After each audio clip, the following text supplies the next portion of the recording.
Hi అండి, ఎలా ఉన్నారు? అందరూ బాగున్నారా? ఈరోజు వీడియోలో వచ్చేసి బ్లౌజ్కి మెడపట్టి అనేది ఏ విధంగా స్టిచ్ చేసుకోవాలో ఈ వీడియోలో అయితే చూద్దామండి. ముందుగా వచ్చేసి క్రాస్ పీసులు అనేవి ఒకదానికొకటి జాయింట్ చేసుకొని ఇట్లాగా రెడీ చేసుకున్నానండి. తర్వాత బ్లౌజ్ అనేది రైట్ సైడ్కి తిప్పుకొని ఉక్స్ పట్టి కాజా పట్టి సైడ్ నుంచి ఒక హాఫ్ ఇంచ్ అనేది ఈ విధంగా వీడియోలో చూపిస్తున్న ఫోల్డ్ చేసుకొని పాదం ఇంచ్ గ్యాప్ తోటి కుట్టుకుంటూ వచ్చేయండి. ఇలా కుట్టుకుంటూ వచ్చేటప్పుడు షోల్డర్ కుట్ అనేది బ్యాక్ సైడ్కి ఉండే విధంగా చూసుకోండి. ఇలా కుట్టేటప్పుడు బ్లౌజ్ పీస్ కానీ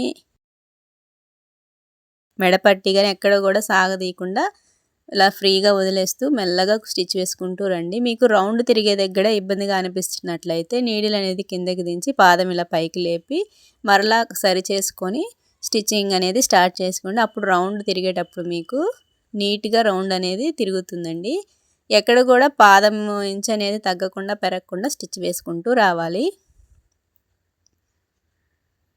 ఇలా చివరి వరకు కూడా కుట్టుకుంటూ రండి. షోల్డర్ కుట్టు దగ్గరికి వచ్చేటప్పటికి 2 షోల్డర్స్ కూడా బ్యాక్ సైడ్కి ఉండే విధంగా ఖర్చుని పెట్టుకోండి. అలాగే చివరి వైపు కూడా ఒక హాఫ్ ఇంచ్ అనేది వదిలేసి లోపల వైపు ఫోల్డ్ చేసి రఫ్ తీసి ఇలా రఫ్ తీసాక అక్కడక్కడ చిన్న చిన్న టక్స్ అనేవి ఇచ్చుకోవాలి. ఇలా ఇచ్చుకోవడం వల్ల మనకి రౌండ్ అనేది నీట్గా తిరుగుతుంది. ఇప్పుడు వచ్చేసి ఇది ఇట్లా వీడియోలో చూపిస్తున్న విధంగా ఈ విధంగా మనము పావించి గ్యాప్ అనేది ఖర్చు అనేది ఇచ్చుకున్నాం కదండి. అంత లెంత్లో ఫోల్డ్ చేసుకొని కరెక్ట్గా ఆ కుట్టు మీదే కుట్టు పడే విధంగా స్టిచ్ వేసుకుంటూ వచ్చేయండి. మనం ఆల్రెడీ చిన్న చిన్న కట్స్ ఇచ్చుకున్నాం కాబట్టి రౌండ్ తిరిగే దగ్గర కూడా ఇబ్బంది లేకుండా ఈజీగా తిరుగుతుంది. మీకు కనుక ఈ వీడియో నచ్చినట్టయితే లైక్ చేయండి.